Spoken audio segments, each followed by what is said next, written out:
Hello again, welcome to another edition of Preparing Wisely, your partner in food storage and preparedness.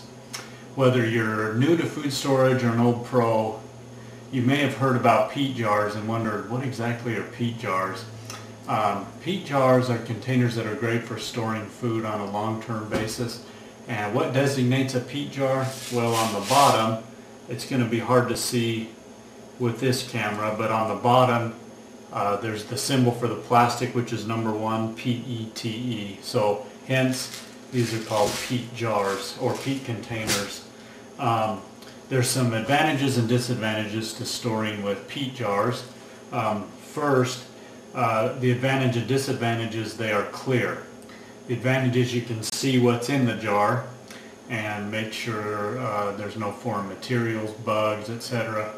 The disadvantage is this allows light degradation, and so most people will keep these in a box, in a cupboard, or in a dark area. Peat jars, when you use the proper lid, are able to stand up to the pressure of an oxygen absorber.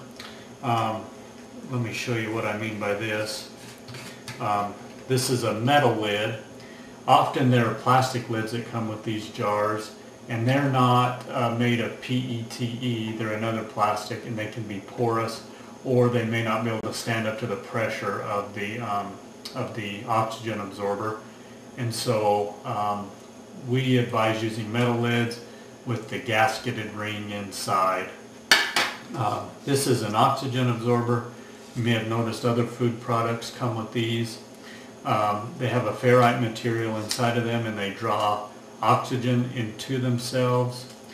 They heat up when you first take them out of their packet, and so this is about a 300 cc size, and you would use 1 per gallon.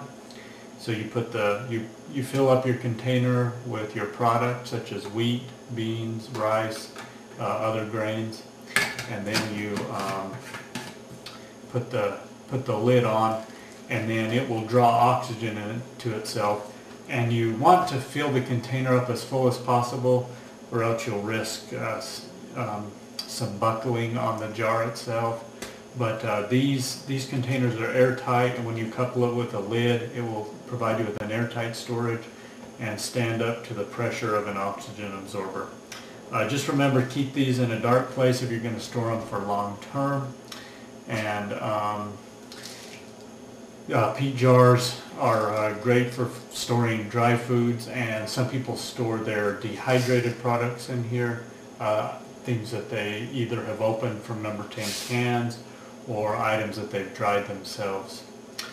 Thanks again for your time.